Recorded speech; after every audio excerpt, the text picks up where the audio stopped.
Bismillahirrahmanirrahim. Assalamualaikum warahmatullahi wabarakatuh. Alhamdulillah, summa alhamdulillah, alhamdulillahi rabbil alamin. Assalatu wassalamu ala asrafil anbiya'i wal mursalin, sayyidina wa maulana Muhammadin wa ala alihi wa sahbihi ajma'in. Allah Ta'ala fil Qur'anil Karim, a'udzu billahi minasyaitonir rajim. Bismillahirrahmanirrahim. Ya ayyuhalladzina amanu taqullu fis silmi kaffah wa la tattabi'u khutuwati syaiton innahu lakum aduwwum mubin. Shadaqallahul adzim. Alhamdulillah, puji dan syukur marilah kita panjatkan kehadirat Allah Subhanahu wa taala, karena Allah Subhanahu wa taala masih memberikan kita banyak limpahan karunia, sehingga hingga saat ini kita masih diberikan Allah Subhanahu wa taala kesehatan, diberikan iman, dan diberikan begitu banyak fasilitas oleh Allah Subhanahu wa taala, salah satunya fasilitas umur, sehingga kita hari ini bisa memasuki ketemu dengan hari ke-17 bulan suci Ramadan tahun 1444 Hijriah. Moga-moga Allah Subhanahu wa taala selalu melimpahkan rahmat dan karunia-Nya kepada kita semuanya. Shalawat serta salam marilah juga kita selalu limpah dan curahkan kehariban junjungan kita Nabi besar Muhammad sallallahu alaihi wasallam, keluarga, sahabat, dan para penerus risalah beliau hingga yaumil akhir. Baik, pada hari ke-17 Ramadan ini kita akan mengambil salah satu pelajaran penting dari puasa Ramadan, di mana salah satu pelajaran yang bisa kita ambil adalah bahwa bulan Ramadan selain mengajarkan berbagai macam hal yang telah kita bahas sebelumnya, ada satu hal lagi, yaitu bahwa bulan suci Ramadan itu mengajarkan kita untuk percaya kepada janji Allah. Karena kalau kita lihat fakta di lapangan saat ini, ketika bulan suci Ramadan, kenapa kok kita itu harus berpuasa?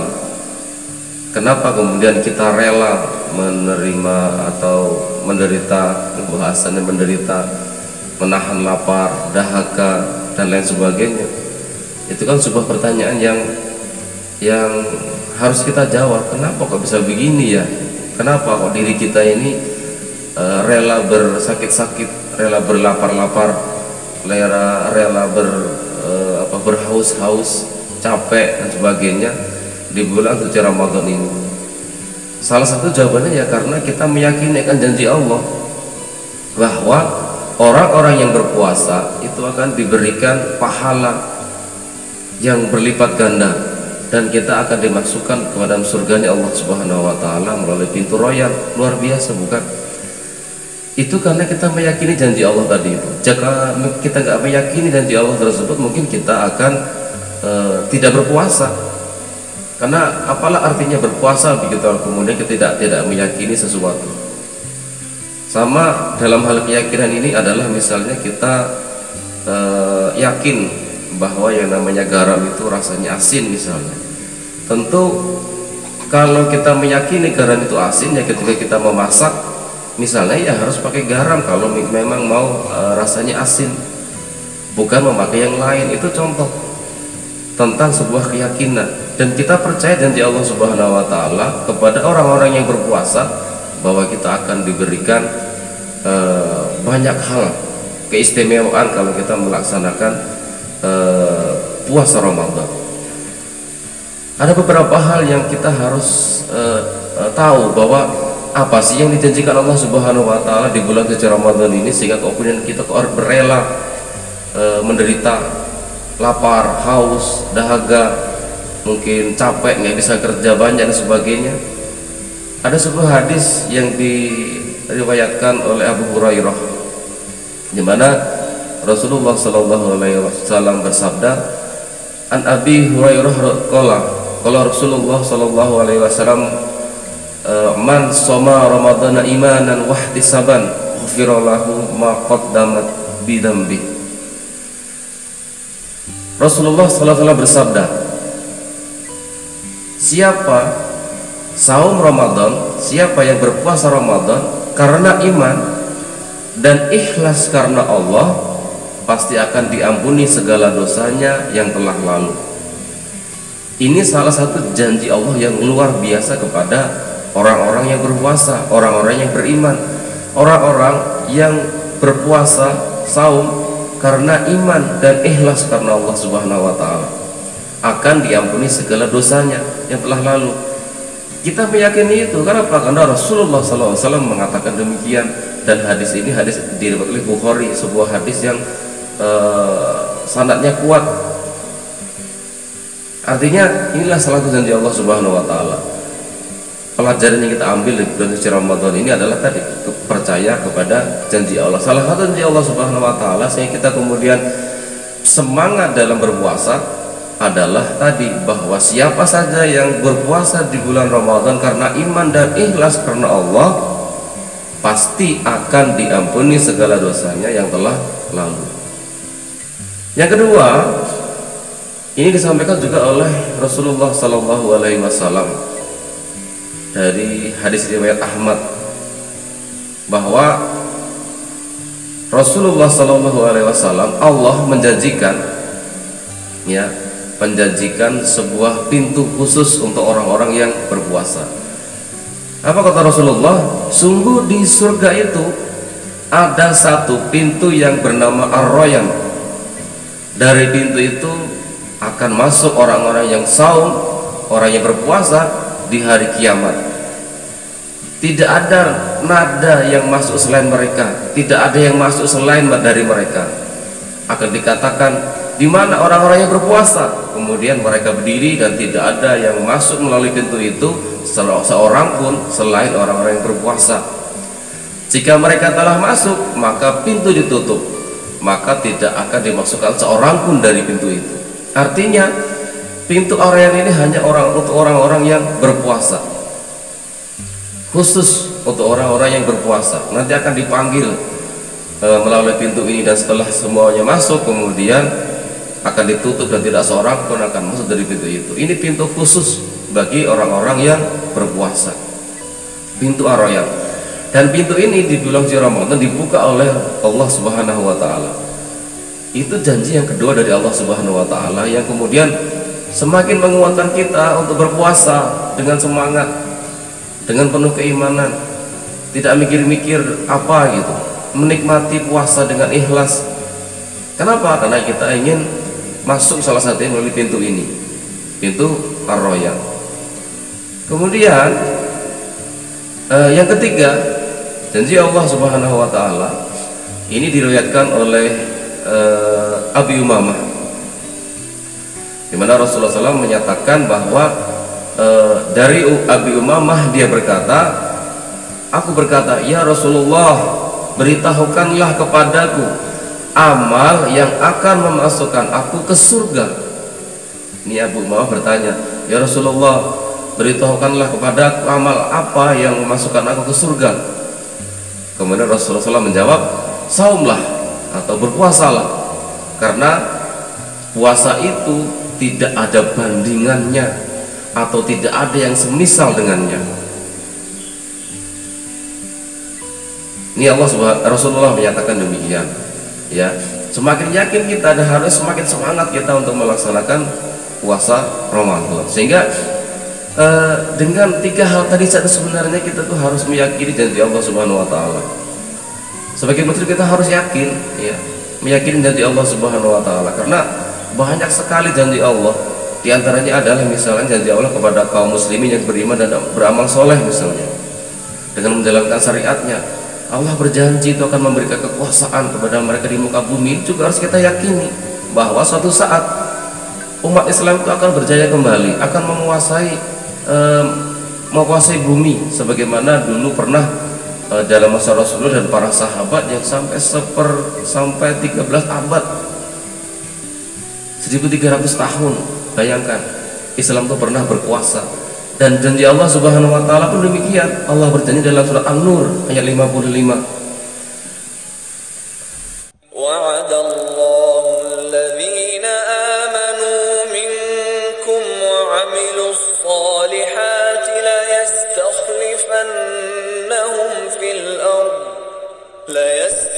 ليستخلفنهم في الأرض كما استخلف الذين من قبلهم وليمكنن لهم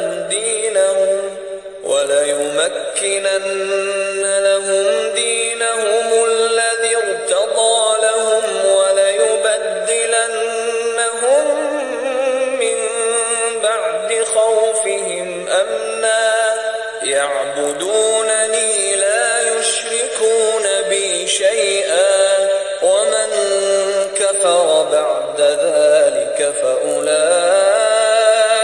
هم الفاسقون. Allah telah menjanjikan kepada orang-orang yang diantara kamu yang beriman dan yang mengerjakan kebajikan bahwa Dia sungguh akan menjadikan mereka berkuasa di muka bumi sebagaimana Dia telah menjadikan orang-orang sebelum kamu mereka berkuasa. Dan sungguh Dia akan meneguhkan bagi mereka dengan agama yang telah Dia ridhoi, dan Dia benar-benar mengubah keadaan mereka setelah berada dalam ketakutan menjadi aman sentosa. Mereka tetap menyembahku dengan tidak mempersekutukanku dengan sesuatu apapun. Tetapi barang siapa kafir setelah janji itu, maka ketahuilah mereka itulah orang-orang yang fasik. Itu janji Allah Subhanahu wa taala. Sehingga ketika sekarang kaum muslimin itu berada di tengah-tengah era di mana Islam tidak diterapkan, banyak penguasa-penguasa diktator, mulkan jabriyan saat ini. Maka setelah era penguasa diktator itu nanti Rasulullah SAW memberikan ini kabar gembira kepada kita kaum muslimin, bahwa nanti akan muncul sebuah pemerintahan Islam sebagaimana yang tidak dijelaskan atau disampaikan dalam hadis riwayat Ahmad, di mana Rasulullah SAW berkata, kenabian tengah berada di tengah-tengah kalian dengan kehendak Allah. Kemudian Allah akan mengangkatnya jika Dia berkehendak mengangkatnya. Kemudian akan terdapat fase khilafah yang menjadi metode kenabian. Fase ini akan berlangsung dengan izin Allah untuk beberapa waktu. Kemudian Allah akan mengangkatnya lagi jika berkehendak mengangkatnya. Kemudian fase ini menjadi kerajaannya menggigit, maka berlangsunglah kerajaan ini untuk beberapa waktu dan kehendak Allah. Kemudian Allah akan mengangkatnya jika Dia berkehendak. Kemudian fase ini akan menjadi kerajaan yang diktator, maka berlangsunglah untuk beberapa lama dengan kehendak Allah. Kemudian Allah akan mengangkatnya jika berkehendak dan untuk mengangkatnya. Kemudian fase ini akan menjadi khilafah yang mengikuti metode kenabian. Kemudian Rasulullah SAW diam. Ini merupakan fase janji Allah Subhanahu wa taala. Jadi ada sebuah janji Allah Subhanahu wa taala yang besar bagi kaum muslimin. Selain janji-janji yang tentu tadi dalam hal berpuasa, dalam hal pribadi, tapi ada sebuah janji besar bagi kaum muslimin, dan kita sebagai kaum muslimin harus meyakini itu. Harus meyakini dan bersungguh-sungguh untuk kemudian beramal. Kenapa? Karena ada janji Allah di baliknya. Ya. Karena janji Allah itu tidak mungkin diberikan kepada orang-orang yang hanya berdiam diri saja. Kita mau dapat pahala tapi diam. Kita pengen Indonesia misalnya diatur dengan Islam, tapi kita tidak melakukan apa-apa. Itu tentu hal-hal yang tidak pas, yang kontraproduktif tentunya. Dan sirah Nabi Sallallahu Alaihi Wasallam menjadi bukti nyata bahwa kemenangan demi kemenangan yang dijanjikan Allah Subhanahu Wa Taala itu terjadi. Makanya Rasulullah Sallallahu Alaihi Wasallam tetap bersungguh-sungguh menyambut datangnya pertolongan Allah Subhanahu Wa Taala, meskipun janji itu sudah ada, tapi tetap mereka berusaha untuk kemudian melaksanakannya. Nah, di bulan suci Ramadan ini, ayolah kita kemudian sama-sama menjadikan kita menjadi yakin akan janji Allah Subhanahu Wa Taala. Ayo kita yakini itu, karena dengan yakin itu kemudian kita akan semangat melakukan aktivitas amaliyah. Salah satunya amaliyah dakwah amaliyah pribadi, sholat dan sebagainya, yang kesemuanya itu akan mengokohkan kita menjadi seorang muslim yang benar-benar muslim yang diinginkan Allah Subhanahu wa taala, di mana jikalau kita meyakini Allah Subhanahu wa Tuhan kita, Rasulullah sallallahu alaihi wasallam adalah rasul kita, yang kita harus meyakini apapun yang Allah Subhanahu wa taala katakan dan apa yang Rasulullah sallallahu alaihi wasallam ajarkan. Jangan sampai kita tidak meyakini janji Allah Subhanahu wa taala. Termasuk janji yang besar, salah satunya adalah bahwa nanti Islam itu akan berjaya kembali, Islam itu akan mengatur kehidupan dunia ini, dan Islam itu akan menjadi rahmatan lil alamin bagi semuanya. Mungkin itu yang kita bahas pada kesempatan pagi hari ini. Kurang lebihnya mohon maaf. Billahi taufiq wal hidayah. Assalamualaikum warahmatullahi wabarakatuh.